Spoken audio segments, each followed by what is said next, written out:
Excel ಶಾಲೆಗೆ ತಮ್ಮೆಲ್ಲರಿಗೂ ಸ್ವಾಗತ. ನಾನು ನಿಮ್ಮ ಕನ್ನಡದ ಹುಡುಗ ಪ್ರದೀಪ್. ಮೈಕ್ರೋಸಾಫ್ಟ್ ಎಕ್ಸೆಲ್ ಅನ್ನು ಕನ್ನಡದಲ್ಲಿ ಸುಲಭವಾಗಿ ಕಲಿಯುವಂಥ ಒಂದು ಸಣ್ಣ ಪ್ರಯತ್ನವನ್ನು ನಾನು ಮಾಡ್ತಾ ಇದ್ದೀನಿ. ದಯವಿಟ್ಟು ಈ ವಿಡಿಯೋನ ಲೈಕ್ ಮಾಡಿ, ಶೇರ್ ಮಾಡಿ, ಹಾಗೂ ನನ್ನ ಚಾನಲ್ ಇನ್ನೂ ಸಬ್ಸ್ಕ್ರೈಬ್ ಮಾಡಿಲ್ಲ ಅಂದರೆ ದಯವಿಟ್ಟು ಸಬ್ಸ್ಕ್ರೈಬ್ ಮಾಡಿ. ಬನ್ನಿ ಹಾಗಾದರೆ ಇವತ್ತಿನ ವಿಷಯ ಏನಂತ ತಿಳ್ಕೊಳ್ಳೋಣ.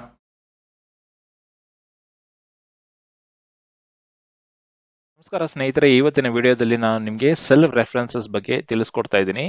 ಸೆಲ್ ರೆಫರೆನ್ಸಸ್ ಅನ್ನೋದು ಯಾವುದೇ ಒಂದು ಫಾರ್ಮುಲಾ ಬರೆಯೋದಕ್ಕೆ ಬಿಲ್ಡಿಂಗ್ ಬ್ಲಾಕ್ಸ್ ತರ, ಅಂದ್ರೆ ಇದು ತುಂಬಾನೇ ಬೇಸಿಕ್ಸ್. ಸೆಲ್ ರೆಫರೆನ್ಸಸ್ ನ ತಿಳ್ಕೊಂಡಿರಾ ನಾವು ಯಾವುದೇ ಒಂದು ಫಾರ್ಮುಲಾನ ಬರೆದ್ರೂ ಕೂಡ ಅದು ನಮಗೆ ಬೈಹರ್ಟ್ ಮಾಡಿ ಬರೆಯುವಂತ ಫಾರ್ಮುಲಾ ಆಗಿರುತ್ತೆ ಹೊರತು ನಮ್ಮ ಮೈಂಡ್ ಅಲ್ಲಿ ನಾವು ಥಿಂಕ್ ಮಾಡಿ ಬರೆಯೋದಕ್ಕೆ ಆಗೋದಕ್ಕೆ ಚಾನ್ಸೇ ಇಲ್ಲ. ಯಾಕೆ ಅಂತಂದ್ರೆ ನಾವು ಡಾಲರ್ ಸಿಂಬಲ್ಸ್ ನ ಕೆಲವು ಕಡೆ ಯೂಸ್ ಮಾಡ್ತೀವಿ. ಅದು ಏಕೆ ಯೂಸ್ ಮಾಡ್ತೀವಿ ಅಂತ ಗೊತ್ತಿಲ್ಲದೆ ಹೋದರೆ ನಾವು ಕಾಂಪ್ಲೆಕ್ಸ್ ಆಗಿ ಯಾವುದೇ ಫಾರ್ಮುಲಾನ ಬರೆಯೋದಕ್ಕೆ ಚಾನ್ಸೇ ಇಲ್ಲ. ಸ್ನೇಹಿತರೆ, ಈ ವಿಡಿಯೋನ ದಯವಿಟ್ಟು ಅರ್ಧಕ್ಕೆ ಸ್ಟಾಪ್ ಮಾಡಬೇಡಿ, ಕಂಪ್ಲೀಟ್ ಆಗಿ ನೋಡಿ. ಆಮೇಲೆ ನೀವು ಎಂಥ ಫಾರ್ಮುಲಾ ಕೂಡ ನೀವು ಲೀಲಾಜಾಲವಾಗಿ ಬರೆಯೋದಕ್ಕೆ ಸಾಧ್ಯವಾಗುತ್ತೆ. ದಯವಿಟ್ಟು ಈ ವಿಡಿಯೋನ ಮಧ್ಯಕ್ಕೆ ನಿಲ್ಲಿಸಿದ್ರೆ ಕಂಪ್ಲೀಟ್ ಆಗಿ ನೋಡಿ. ಓಕೆ, ಸೊ ಹಾಗಾದ್ರೆ ಇವತ್ತಿನ ವಿಡಿಯೋದಲ್ಲಿ ನಾವು ಆ ರೆಫರೆನ್ಸಸ್ ಯಾವುದು ಅಂತ ತಿಳ್ಕೊಳ್ಳೋಣ. ಸೆಲ್ ರೆಫರೆನ್ಸಸ್ ಅಲ್ಲಿ ನಮಗೆ 3 ವಿಧ ಇರುತ್ತೆ. ಒಂದು ರಿಲೇಟಿವ್ ರೆಫರೆನ್ಸು, ಎರಡನೇದು ಮಿಕ್ಸ್ಡ್ ರೆಫರೆನ್ಸು, ಮೂರನೇದು ಅಬ್ಸಲ್ಯೂಟ್ ರೆಫರೆನ್ಸ್ ಅಂತ. ಈ ಮೂರು ನಾವು ಎಲ್ಲಿ ಯೂಸ್ ಮಾಡ್ತೀವಿ ಮತ್ತು ಇದು ಹೇಗೆ ವರ್ಕ್ ಆಗುತ್ತೆ ಅಂತ ನಾನು ನಿಮಗೆ ತಿಳಿಸ್ಕೊಡ್ತೀನಿ. ನೋಡಿ, ಇದಕ್ಕೋಸ್ಕರ ನಾನು ನಿಮಗೆ 3 ಶೀಟ್ನ ಕ್ರಿಯೇಟ್ ಮಾಡಿದ್ದೀನಿ. ರಿಲೇಟಿವ್ ಅಂತ, ಮಿಕ್ಸ್ಡ್ ಅಂತ, ಮತ್ತೆ ಅಬ್ಸಲ್ಯೂಟ್ ಅಂತ. ಈ ಮೂರಲ್ಲೂ ನಾನು ನಿಮಗೆ ಒಂದೊಂದು ಉದಾಹರಣೆ ಸಮೇತ ನಾನು ನಿಮ್ಗೆ ಇದನ್ನ ಎಕ್ಸ್ಪ್ಲೇನ್ ಮಾಡ್ತೀನಿ. ನೋಡೋದಲ್ಲ, ಬನ್ನಿ ಹಾಗಾದ್ರೆ ಮೊದಲನೇದು ರಿಲೇಟಿವ್ ರೆಫರೆನ್ಸ್ ಹೇಗೆ ವರ್ಕ್ ಆಗುತ್ತೆ ಅಂತ ನಾವಿಲ್ಲಿ ತಿಳ್ಕೊಳ್ಳೋಣ. ನೋಡಿ, ಇಲ್ಲಿ ನಾನು ಸಮ್ ಅಂತ ಬರಿತಾ ಇದ್ದೀನಿ, ಸೆಲೆಕ್ಟ್ ಮಾಡ್ತಾ ಇದ್ದೀನಿ. ನೋಡೋದ್ರಲ್ಲ, ಇಲ್ಲಿ ನಾನು ಸಮ್ ಅಂತ ಟೈಪ್ ಮಾಡಿದೆ ಫಾರ್ಮುಲಾ. ಇದು 1500 ಅಂತ ಬಂತು. ಅದೇ ರೀತಿ ನಾನು ಇದನ್ನ ಕಾಪಿ ಪೇಸ್ಟ್ ಮಾಡ್ತೀನಿ ಕೆಳಗಡೆವರೆಗೂ. ಅದೇ ರೀತಿ ನಾನು ಇಲ್ಲಿ ಕೂಡ ಒಂದು ಸಮ್ ಅಂತ ಬರಿತೀನಿ, ಇಲ್ಲಿಂದ ಕೂಡ ನಾನು ಕಾಪಿ ಪೇಸ್ಟ್ ಮಾಡ್ತೀನಿ. ನೋಡೋದ್ರಲ್ಲ, ಇದು ಆಟೋಮೆಟಿಕ್ ಆಗಿ ಇಲ್ಲಿ ನಮಗೆ ಯಾವುದೇ ಈ ಫಾರ್ಮುಲಾಗಳಲ್ಲಿ ನಮಗೆ ಯಾವುದೇ ಫಾರ್ಮುಲಾನಲ್ಲಿ ನಮಗೆ ಡಾಲರ್ ಸಿಂಬಲ್ ಇಲ್ಲ.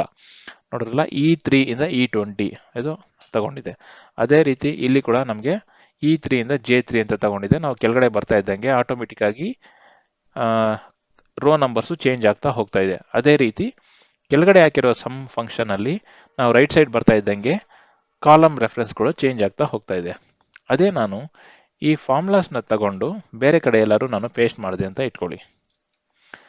ನೋಡಿ, ಇಲ್ಲಿ ಏನಾಗುತ್ತೆ ಅಂತಂದ್ರೆ, ನೋಡಿ ಈಗ ರೆಫರೆನ್ಸ್ ನೋಡಿದಾಗ ನಮಗೆ ಆಕ್ಚುಲಿ ಬೇಕಾಗಿದ್ದು ಇ ಇಂದ ಜೆ ವರ್ಗೂ ಕಾಲಮ್ ನಮಗೆ ಆಡ್ ಆಗಬೇಕಾಗಿತ್ತು.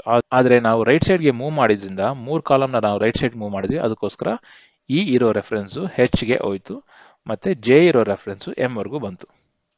ಅದೇ ರೀತಿ ನಾವು ಇಲ್ಲಿ ಕೂಡ ನಾವು ಕಾಪಿ ಪೇಸ್ಟ್ ಮಾಡಿದಾಗ ನೋಡಿ, ಇಲ್ಲಿ ಕೂಡ ನಮಗೆ ರಾಂಗ್ ರಿಸಲ್ಟ್ ಬರುತ್ತೆ. ಯಾಕೆ ಅಂತಂದ್ರೆ ನಮಗೆ E3 ಇಂದ ಸ್ಟಾರ್ಟ್ ಆಗಬೇಕಾಗಿರುವಂಥ ರೆಫರೆನ್ಸು E23 ವರ್ಗೂ ಹೋಗಿದೆ, E6 ಇಂದ E23 ವರ್ಗೂ ಹೋಗಿದೆ. ಇದು ನಮಗೆ ರಾಂಗ್. ರಿಲೇಟಿವ್ ರೆಫರೆನ್ಸ್ ಅನ್ನೋದು ಯಾವುದೇ ಒಂದು ಡಾಲರ್ ಸಿಂಬಲ್ ಆಗದಿರ ಬರೆಯುವಂಥ ಒಂದು ಫಾರ್ಮುಲಾ. ಅಂದ್ರೆ ರೋ ಆಗ್ಲಿ ಅಥವಾ ಕಾಲಮ್ನಾಗ್ಲಿ ಹಾರ್ಡ್ ಲಾಕ್ ಮಾಡ್ದಿರಾ ಬರೆಯುವಂಥ ಫಾರ್ಮುಲಾ. ಈ ರಿಲೇಟಿವ್ ರೆಫರೆನ್ಸ್ ಅನ್ನೋದು ನಮಗೆ ಡೇಟಾ ತುಂಬಾ ಸ್ಟ್ಯಾಂಡರ್ಡೈಸ್ ಆಗಿದ್ದು ನಾವು ಸೆಲ್ಸ್ನ ಆ ಕಡೆ ಈ ಕಡೆ ಮೂವ್ ಮಾಡಲ್ಲ ಅನ್ನೋವಂಥ ಒಂದು ಸಿಚುವೇಶನ್ ಅಲ್ಲಿ ರಿಲೇಟಿವ್ ರೆಫರೆನ್ಸ್ ನಮಗೆ ತುಂಬಾ ಈಸಿಯಾಗಿ ಯೂಸ್ ಆಗುತ್ತೆ. ಓಕೆ, ಬನ್ನಿ ಹಾಗಾದ್ರೆ ನೆಕ್ಸ್ಟ್ ರೆಫರೆನ್ಸ್ ಯಾವುದು? ಅದು ಮಿಕ್ಸ್ಡ್ ರೆಫರೆನ್ಸ್. ಇದು ಹೇಗೆ ವರ್ಕ್ ಆಗುತ್ತೆ ಅಂತ ನಾವು ಇಲ್ಲಿ ತಿಳ್ಕೊಳ್ಳೋಣ. ನೋಡಿ, ಇಲ್ಲಿ ನಮಗೆ ಡಿಸ್ಟ್ರಿಕ್ಟ್ ಇದೆ, ವರ್ಕ್ ಆರ್ಡರ್ಸ್ ಇದೆ, ಮತ್ತೆ ಸರ್ವೀಸು ಮತ್ತೆ ಅದರ ರೇಟ್ಸು ಎಲ್ಲ ಇಲ್ಲಿದೆ. ಇದಕ್ಕೆ ನಾನೀಗ ವಿ ಲುಕ್ಅಪ್ ಮಾಡ್ತೀನಿ. ಬೇಸ್ಡ್ ಆನ್ ಈ ವರ್ಕ್ ಆರ್ಡರ್ ಮೇಲೆ ನನಗೆ ಇದರಲ್ಲಿ ಬೇಕಾಗಿರುವಂಥ ಒಂದು 3 ಕಾಂಪೋನೆಂಟ್ಸ್ನ ನಾನು ಇಲ್ಲಿ ವಿ ಲುಕ್ಅಪ್ ಮಾಡ್ತೀನಿ.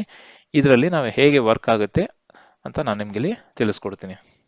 ನೋಡಿ, ಮೊದಲಿಗೆ = ವಿ ಲುಕ್ಅಪ್ ಅಂತ ಹಾಕಿ ನಮಗೆ ಬೇಕಾಗಿರುವಂಥ ವರ್ಕ್ ಆರ್ಡರ್ ನಂಬರು L2 ಅಲ್ಲಿದೆ, L3 ನಲ್ಲಿದೆ, ಕಾಮ.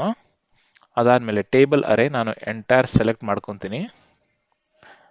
ಇದನ್ನ ನಾನು F4 ಪ್ರೆಸ್ ಮಾಡಿ ಎರಡೂ ಕಡೆ ಡಾಲರ್ ಸಿಂಬಲ್ ಹಾಕ್ತೀನಿ. ಇದು ಅಬ್ಸಲ್ಯೂಟ್ ರೆಫರೆನ್ಸ್ ಆಗುತ್ತೆ. ಅದಾದ ನಂತರ ನನಗೆ ಕಾಲಮ್ ಇಂಡೆಕ್ಸ್ ನಂಬರು ನಾನು ಇಲ್ಲಿ ಡೈನಾಮಿಕ್ ಆಗಿ ತಗೊಂತೀನಿ. ಮ್ಯಾಚ್ ಫಂಕ್ಷನ್ ಬಳಸಿ ನಮಗೆ ಬೇಕಾಗಿರೋದು ಪಾರ್ಟ್ಸ್ ಫೀಸ್. ಇಲ್ಲಿ ನಾನು M2ಗೆ ಡಾಲರ್ ಕೊಡ್ತೀನಿ, 2 ಮುಂಚೆ ಡಾಲರ್ ಕೊಡ್ತೀನಿ. ನಾನು ಇದು ಎಕ್ಸ್ಪ್ಲೇನ್ ಮಾಡ್ತೀನಿ, ಇದು ಯಾಕೆ ಮಿಕ್ಸ್ಡ್ ರೆಫರೆನ್ಸ್ ಅಂತಾರೆ ಹೇಗೆ ಅಂತ. ಕಾಮ, ಇದನ್ನ ಸೆಲೆಕ್ಟ್ ಮಾಡಿ ಅಬ್ಸಲ್ಯೂಟ್ ರೆಫರೆನ್ಸ್ ಮತ್ತೆ 0 ಕೊಟ್ಟು ಕಾಮ ಟೋಟಲ್ ಆಗಿ 0 ಕೊಟ್ಟು ಎಂಟರ್ ಮಾಡ್ತೀನಿ. ನೋಡಿ ಇಲ್ಲಿ ನಾನು ಬೇಕು ಅಂತಾನೆ ಎಲ್ಗೆ ಮುಂಚೆ ನಾನು ಇಲ್ಲಿ ಡಾಲರ್ ಸಿಂಬಲ್ ಕೊಟ್ಟಿಲ್ಲ. ಇದು ನಿಮಗೆ ಎಕ್ಸ್ಪ್ಲೇನ್ ಮಾಡೋದಕ್ಕೋಸ್ಕರ ನಾನು ಈ ತರ ಕೊಟ್ಟಿಲ್ಲ. ನೋಡಿ ಇಲ್ಲಿಂದ ನಾನು ರೈಟ್ ಸೈಡ್ಗೆ ಮೂವ್ ಮಾಡಿದಾಗ ಏನಾಗುತ್ತೆ ಅಂತಂದ್ರೆ ನನಗೆ ಹ್ಯಾಶ್ ಎನ್ನೇ ಬರುತ್ತೆ. ಯಾಕೆ ಅಂದ್ರೆ ನಮಗೆ ಎರಡನೇ ವೀಲುಕಪ್ ಬಂದ್ಬಿಟ್ಟು ನಮಗೆ M3 ಇಂದ ತಗೊಂತಾ ಇದೆ. ಅಂದ್ರೆ ನಮಗೆ ಬೇಕಾಗಿರೋದು ವರ್ಕ್ ಆರ್ಡರ್ ಮೇಲೆ. ಸೊ L3 ಇಂದ ನಾವು ರೈಟ್ ಸೈಡ್ಗೆ ಮೂವ್ ಮಾಡಿದಾಗ M3 ಅಂತ ಮೂವ್ ಆಗುತ್ತೆ. ಸೊ ಇದನ್ನ ಅವಾಯ್ಡ್ ಮಾಡಬೇಕು ಅಂತಂದ್ರೆ ನಾವು ಮೊದಲಿಗೆ ಎಲ್ಗೆ ಮುಂಚೆ ಡಾಲರ್ ಸಿಂಬಲ್ ಹಾಕಬೇಕಾಗುತ್ತೆ. ಅರ್ಥ ಆಯ್ತಲ್ಲ? ಈಗ ನಾನು ಕಾಪಿ ಪೇಸ್ಟ್ ಮಾಡ್ತೀನಿ. ನೋಡಿ ಈಗ ನಮಗೆ ವೀಲುಕಪ್ 3ಕ್ಕೂ ವರ್ಕ್ ಆಯಿತು. ಅದೇ ರೀತಿ ನಾನು ಕೆಳಗಡೆ ಕೂಡ ನಾನು ಡ್ರ್ಯಾಗ್ ಮಾಡ್ತೀನಿ. ನೋಡಿ ಇಲ್ಲಿ ನೀವು ನೋಡೋದಾದ್ರೆ ಇದನ್ನ ಮಿಕ್ಸ್ಡ್ ರೆಫರೆನ್ಸ್ ಅಂತ ಯಾಕೆ ಕರಿತೀವಿ ಅಂತಂದ್ರೆ ನಾವು ಕೆಲವು ಕಡೆ ಡಾಲರ್ ಸಿಂಬಲ್ಸ್ ಹಾಕಿ ಐದರ್ ನಾವು ರೋಸ್ ಆಗಲಿ ಇಲ್ಲ ಕಾಲಮ್ಸ್ನಾಗಲಿ ನಾವು ಫ್ರೀಸ್ ಮಾಡ್ತೀವಿ. ನೋಡಿ ಇಲ್ಲಿ ಎಲ್ಗೆ ಮುಂಚೆ ನಾನು ಡಾಲರ್ ಹಾಕಿದ್ದೀನಿ ಅಂತಂದ್ರೆ ಅದು ನಾನು ರೈಟ್ ಸೈಡ್ಗೆ ಮೂವ್ ಮಾಡಿದಾಗ ನನ್ನ ಕಾಲಮ್ ಎಲ್ ಅನ್ನೋದು ಚೇಂಜ್ ಆಗಬಾರ್ದು ಅಂತ ಅರ್ಥ. ಅದೇ ರೀತಿ ಎರಡನೇ ಪೋರ್ಷನ್ ಅಲ್ಲಿ ನಾನು ಎಂ ಆದ್ಮೇಲೆ $2 ಅಂತ ಕೊಟ್ಟಿದ್ದೀನಿ. ಇದು ಯಾಕೆ ಕೊಟ್ಟಿದ್ದೀನಿ ಅಂತಂದ್ರೆ ನಾನು ಕೆಳಗಡೆಗೆ ಡ್ರ್ಯಾಗ್ ಮಾಡಿದಾಗ 2 ಅನ್ನೋ ರೋ ನಂಬರು ನನಗೆ 3, 4, 5 ಆಗಬಾರ್ದು ಅಂತ ಅರ್ಥ. ಒಂದು ಅಕ್ಷರದ ಮುಂಚೆ ನಾವು ಡಾಲರ್ ಸಿಂಬಲ್ ಕೊಟ್ರೆ ಅದು ನಾವು ಕಾಲಮ್ನ ಲಾಕ್ ಮಾಡ್ತಾ ಇದ್ದೀವಿ ಅಂತ ಅರ್ಥ. ಒಂದು ನಂಬರ್ಗೆ ಮುಂಚೆ ನಾವು ಡಾಲರ್ ಸಿಂಬಲ್ ಕೊಟ್ರೆ ಅದು ನಾವು ರೋಸ್ನ ಲಾಕ್ ಮಾಡ್ತಾ ಇದ್ದೀವಿ ಅಂತ ಅರ್ಥ. ನಾವು ಅಕ್ಷರದ ಮುಂಚೆನೂ ಆಮೇಲೆ ಅಕ್ಷರದ ಮುಂಚೆನೂ ಮತ್ತೆ ನಂಬರ್ ಮುಂಚೆ ಎರಡರಲ್ಲೂ ನಾವು ಡಾಲರ್ ಕೊಟ್ಟಾಗ ಅದು ನಾವು ಎರಡನ್ನೂ ಲಾಕ್ ಮಾಡ್ತಾ ಇದ್ದೀವಿ ಅಂತ ಅರ್ಥ. ಓಕೆ, ಈ ಎಕ್ಸಾಂಪಲ್ ನಿಮಗೆ ಅರ್ಥ ಆಗಿದೆ ಅಂತ ಭಾವಿಸ್ತಾ ನಾವೀಗ ಮೂರನೇದು ಅಬ್ಸಲ್ಯೂಟ್ ರೆಫರೆನ್ಸ್ಗೆ ಹೋಗೋಣ. ನೋಡಿ ಅಬ್ಸಲ್ಯೂಟ್ ರೆಫರೆನ್ಸ್ ಅಂತಂದ್ರೆ ನಾವು ರೋಸ್ ಮತ್ತೆ ಕಾಲಮ್ಸ್ ಎರಡನ್ನೂ ಹಾರ್ಡ್ ಲಾಕ್ ಮಾಡಿ ನಾವು ಡೇಟಾನ ತಗೊಳೋದಕ್ಕೆ ಫಾರ್ಮುಲಾಸ್ನಲ್ಲಿ ಬಳಸಿದಾಗ ಅದನ್ನ ಅಬ್ಸಲ್ಯೂಟ್ ರೆಫರೆನ್ಸ್ ಅಂತ ಅಂತೀವಿ. ಅಂದ್ರೆ ನಾವು ಕೆಳಗಡೆಗೆ ಡ್ರ್ಯಾಗ್ ಮಾಡಿದಾಗ ಹಾಗೂ ರೈಟ್ ಸೈಡ್ಗೆ ಡ್ರ್ಯಾಗ್ ಮಾಡಿದಾಗ ಕೂಡ ನಮಗೆ ರೆಫರೆನ್ಸ್ ಅನ್ನೋದು ಅಲ್ಲೇ ಇರಬೇಕಾಗುತ್ತೆ. ಸೊ ಅದನ್ನ ನಾವು ಫ್ರೀಸ್ ಮಾಡಬೇಕಾಗುತ್ತೆ. ಹೇಗೆ ಫ್ರೀಸ್ ಮಾಡೋದು ಅಂತಂದ್ರೆ ನಾವು ಕಾಲಮ್ ಮುಂಚೆನೂ ಡಾಲರ್ ಹಾಕ್ತೀವಿ, ಅದಾದ್ಮೇಲೆ ಸೆಲ್ ನಂಬರ್ ಮುಂಚೆ ಕೂಡ ನಾವು ಡಾಲರ್ ಸಿಂಬಲ್ನ ಯೂಸ್ ಮಾಡ್ತೀವಿ. ನೋಡಿ ಉದಾಹರಣೆಗೆ ಇಲ್ಲಿ ನನಗೆ ಕೆಲವು ಇನ್ವೆಸ್ಟರ್ಸ್ ಇದ್ದಾರೆ. ಈ ಇನ್ವೆಸ್ಟರ್ಸ್ಗೆ 5.5% ಇಂಟ್ರೆಸ್ಟ್ ಪರ್ ಆನಮ್ ಕೊಡ್ತಾ ಇದ್ದೀವಿ. ಸೊ ಆ 5.5% ಇಂಟ್ರೆಸ್ಟ್ನ ನಾವು ಪ್ರತಿಯೊಂದು ಅಮೌಂಟ್ಗೂ ಇಲ್ಲಿ ಕ್ಯಾಲ್ಕುಲೇಟ್ ಮಾಡಿ ಅಕ್ರೂಯಲ್ ಅಮೌಂಟ್ ಎಷ್ಟು ಅಂತ ತಿಳ್ಕೊಬೇಕಾಗ್ತದೆ. ಇಲ್ಲಿ ಎಲ್ಲರಿಗೂ ಕಾಮನ್ ಏನಪ್ಪಾ ಅಂತಂದ್ರೆ 5.5% ಅನ್ನೋದು ಇಂಟ್ರೆಸ್ಟ್. ಸೊ ಈ 5.5% ನಾವು ಫಾರ್ಮುಲಾನಲ್ಲಿ ಬಳಸಿದಾಗ ಅದನ್ನ ನಾವು ಕೆಳಗಡೆಗೆ ಡ್ರ್ಯಾಗ್ ಮಾಡಿದ್ರು, ರೈಟ್ ಸೈಡ್ಗೆ ಡ್ರ್ಯಾಗ್ ಮಾಡಿದ್ರು ಅಥವಾ ಎಲ್ಲೇ ಆ ಫಾರ್ಮುಲಾನ ಹಾಕಿದ್ರು ನಮ್ಮ ರೆಫರೆನ್ಸ್ ಇಂಟ್ರೆಸ್ಟ್ ರೆಫರೆನ್ಸ್ ಬಂದ್ಬಿಟ್ಟು ನಮಗೆ D2 ಅನ್ನೋ ಒಂದು ಸೆಲ್ಲಲ್ಲಿ ಮಾತ್ರನೇ ಇರಬೇಕು. ನೋಡಿ ಇಸ್ ಈಕ್ವಲ್ ಟು ಈ ನಂಬರ್ ತಗೊಂತೀನಿ C5 ಮಲ್ಟಿಪ್ಲೈಡ್ ಬೈ ನೋಡಿ 5.5%. ಇಲ್ಲಿ D2 ಅಂತ ನಾನು ಇಲ್ಲಿ F4 ಪ್ರೆಸ್ ಮಾಡಿ ಫ್ರೀಸ್ ಮಾಡ್ತೀನಿ. ಆಯ್ತಾ? ನೋಡಿ ಇಲ್ಲಿ ನೋಡೋದಾದ್ರೆ ಇದನ್ನ ನಾವು ರೈಟ್ ಸೈಡ್ ಅಲ್ಲಿ ಇರೋದನ್ನ ನಾವು ಅಬ್ಸಲ್ಯೂಟ್ ರೆಫರೆನ್ಸ್ ಅಂತೀವಿ, ಲೆಫ್ಟ್ ಸೈಡ್ ಇರೋದನ್ನ ನಾವು ರಿಲೇಟಿವ್ ರೆಫರೆನ್ಸ್ ಅಂತ ಅಂತೀವಿ. ಯಾಕಂದ್ರೆ ನಾವು ಡಾಲರ್ ಸಿಂಬಲ್ ಯಾವುದು ಕೊಟ್ಟಿಲ್ಲ. ಓಕೆ, ನೋಡಿ ಇದನ್ನ ನಾನು ಡ್ರ್ಯಾಗ್ ಮಾಡ್ತೀನಿ. ನೋಡಿ ಎಲ್ಲದಕ್ಕೂ ನೋಡಿ ನಮಗೆ C14 C15 ಆ ಥರ ನಂಬರ್ಸ್ ಚೇಂಜ್ ಆಗ್ತಾ ಇದೆ. ಬಟ್ ರೆಫರೆನ್ಸ್ ಇಂಟ್ರೆಸ್ಟ್ ರೆಫರೆನ್ಸ್ ಮಾತ್ರ D2 ಅಲ್ಲೇ ನಮಗೆ ಒಂದೇ ಕಡೆ ರೆಫರೆನ್ಸ್ ಇದೆ. ಈಗ ನಾನು ಇದನ್ನ ಆಡ್ ಮಾಡ್ತಾ ಹೋಗ್ತೀನಿ, ದಿಸ್ ಪ್ಲಸ್ ದಿಸ್. ಓಕೆ, ನಾನು ಫಾರ್ಮ್ಯಾಟ್ ಇದನ್ನೇ ತಗೊಂತೀನಿ.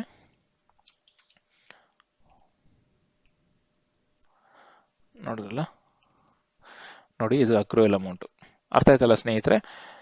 ಯಾವುದೇ ಒಂದು ಕಾಲಮ್ಗೂ ಮುಂಚೆ ಮತ್ತು ರೋ ಮುಂಚೆ ಎರಡಕ್ಕೂ ನಾವು ಡಾಲರ್ ಸಿಂಬಲ್ ಹಾಕಿದಾಗ ಅದನ್ನ ನಾವು ಅಬ್ಸಲ್ಯೂಟ್ ರೆಫರೆನ್ಸ್ ಅಂತ ಅಂತೀವಿ. ನೋಡೋದ್ರಲ್ಲ ಸ್ನೇಹಿತರೆ, ನಿಮಗೆ ರಿಲೇಟಿವ್ ರೆಫರೆನ್ಸ್, ಮಿಕ್ಸ್ಡ್ ರೆಫರೆನ್ಸ್ ಮತ್ತೆ ಅಬ್ಸಲ್ಯೂಟ್ ರೆಫರೆನ್ಸ್ ಮೂರು ನಿಮಗೆ ಅರ್ಥ ಆಗಿದೆ ಅಂತ ಭಾವಿಸ್ತಾ ದಯವಿಟ್ಟು ನೀವು ಯಾವುದೇ ಒಂದು ಫಾರ್ಮುಲಾನ ಬರೆಯುವಾಗ ಈ ಬೇಸಿಕ್ ಪ್ರಿನ್ಸಿಪಲ್ಸ್ನ ನೀವು ಮೈಂಡಲ್ಲಿ ಇಟ್ಕೊಂಡು ನೀವು ಫಾರ್ಮುಲಾ ಬರೆದ್ರೆ ಎಂಥ ಕಷ್ಟಕರವಾಗಿರುವಂಥ ಫಾರ್ಮುಲಾ ಕೂಡ ನೀವು ಈಸಿಯಾಗಿ ಬರೆಯೋದಕ್ಕೆ ಸಾಧ್ಯವಾಗುತ್ತೆ. ಈ ವಿಡಿಯೋ ನಿಮ್ಮೆಲ್ಲರಿಗೂ ಇಷ್ಟ ಆಗಿದೆ ಅಂತ ಭಾವಿಸ್ತಾ ದಯವಿಟ್ಟು ಈ ವಿಡಿಯೋನ ಲೈಕ್ ಮಾಡಿ, ಶೇರ್ ಮಾಡಿ. ಇನ್ನೂ ನಮ್ಮ ಚಾನಲ್ಗೆ ಸಬ್ಸ್ಕ್ರೈಬ್ ಆಗಿಲ್ಲ ಅಂದರೆ ದಯವಿಟ್ಟು ಸಬ್ಸ್ಕ್ರೈಬ್ ಮಾಡಿ ಪ್ರೋತ್ಸಾಹಿಸಿ. ಧನ್ಯವಾದಗಳು.